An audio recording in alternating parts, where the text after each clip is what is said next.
Hej, mit navn er Christian, og jeg er medstifter af Workfeed. Jeg har lavet den her lille introduktionsvideo til dig, der er ny i Workfeed, så du kan komme godt i gang med dit nye vagtplansystem. Jeg vil blandt andet gennemgå, hvordan du kan lave vagtplan med skabeloner, hvordan du kan udfylde vagterne enten efter først til mølle-princippet med et fast rul, eller sågar helt automatisk. Desuden tager vi også et kig på, hvordan vagtbytte fungerer, og ikke mindst, hvordan du kan registrere komme- og gå-tider med stempeluret. Sidst men ikke mindst kigger vi på, hvordan du får et komplet timeoverblik, inden du sender det hele til dit lønsystem med et klik. For at oprette medarbejder i Workfeed skal du blot åbne medarbejderlisten, som du finder i menuen. Vi kan oprette medarbejdere på to måder, enten ved at tilføje dem en af gangen, eller ved at invitere mange på én gang. Fælles for dem begge er, at vi kan vælge, hvilke informationer vi ønsker, vores medarbejdere skal udfylde, når de færdiggør oprettelsen af deres profil. Vi kan også allerede nu angive, hvilke roller vores medarbejdere skal oprettes med. Roller er en essentiel del af vores vagtplan, så lad os kigge på, hvordan den er opbygget. Dette er din vagtplansoversigt. Den er opbygget af forskellige komponenter. Øverst til venstre har vi en afdelingsvælger. Her kan du skifte mellem forskellige afdelinger og altså have en vagtplan til hver afdeling. Du kan også administrere både roller og medarbejdere for enkelte afdelinger. Ved siden af har vi en datovælger. Når du vælger en periode, vil ugerne fremgå, som vi scroller ned af vagtplanerne her. For at begynde med at oprette vagter, skal du blot trykke på en given dag. Hver vagt oprettes med en rolle. Roller er både funktionen, som vagten dækker over, men også noget, vi tildeler til medarbejderne. På den måde kan vi sikre, at kun medarbejdere med rollen kan dække vagten. Det samme gør sig gældende i forbindelse med vagtbytte, således at kun medarbejdere, der har de givne roller, kan bytte vagter med hinanden. Vi kan nemt dublere vores vagter, ændre roller og tilføje medarbejdere til vagterne. Herfra kan vi nemt højreklikke for at kopiere og indsætte vagterne på andre dage. Vi kan sågar kopiere hele uger og indsætte dem nedenfor. Ønsker du at gemme oprettede uger som en skabelon, skal du blot trykke på skabelonknappen og vælge Gem som skabelon. Herfra kan vi vælge perioden, vi ønsker at gemme.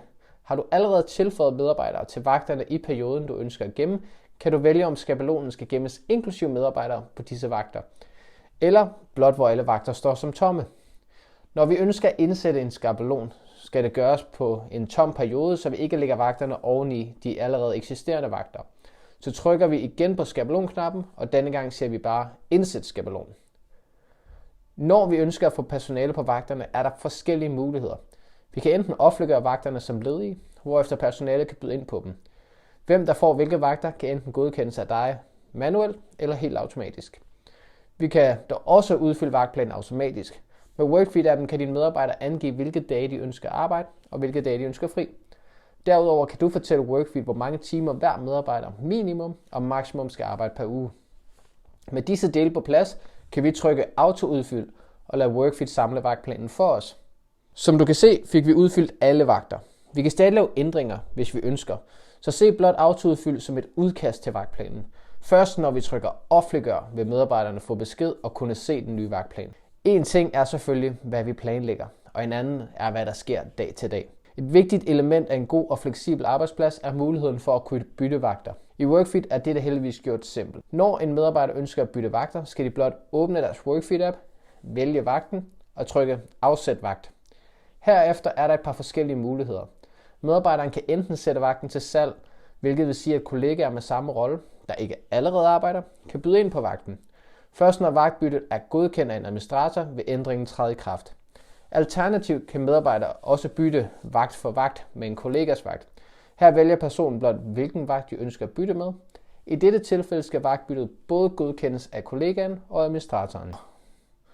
Når du har vagtbyttet til godkendelse, vil du få besked via notifikationscentret, som du finder i menuen på både computer og mobil. Lad os nu tage et kig på tidsregistrering i Workfeed. Når vi har offentliggjort vagter i Workfeed, vil timerne automatisk blive talt sammen. Du kan til enhver tid se en samlet oversigt over hver medarbejders timer ved at skifte til siden tidsregistrering i øverste venstre hjørne. Så frem du ønsker at se lønudgiften per vagt, kan du indstille din medarbejders timeløn, månedsløn og eventuelt tillæg og ubetalte pauser under indstillinger. Medarbejdere vil ikke kunne se hinandens løn. Det er kun forbeholdt administratorer. Hvis vi ønsker at gøre vores tidsregistrering mere præcis, kan vi anvende stempeluret. Dette aktiveres under indstillinger, stempelur. Der findes to versioner af stempeluret. Et, der kører via en internetbrowser fra f.eks. en tablet, og et andet, der kører via appen. Der findes ikke et rigtigt og forkert i forhold til, hvilket du skal vælge. men i dette tilfælde demonstrerer jeg app-versionen. For at sikre, at medarbejdere rent faktisk er på arbejdspladsen, når de vil tjekke ind på deres vagt, kan vi oprette en GPS-zone rundt om arbejdspladsen.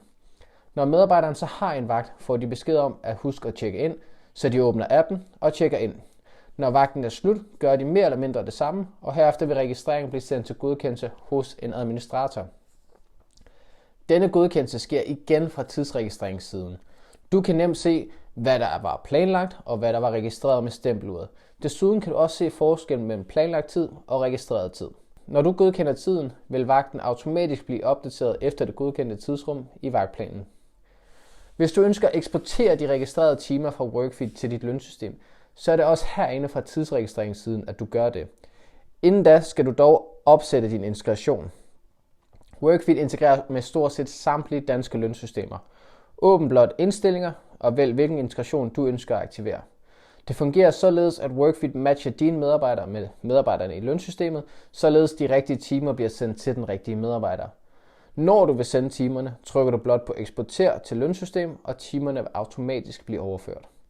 Og det var lidt om, hvordan du kommer i gang med Workfeed. Husk, vi har masser af andre nyttige funktioner, herunder fraværsstyring, flexkonto, chat, kontrakter og meget mere. Hvis du ønsker at finde en guide til disse, skal du blot åbne vores hjælpecenter.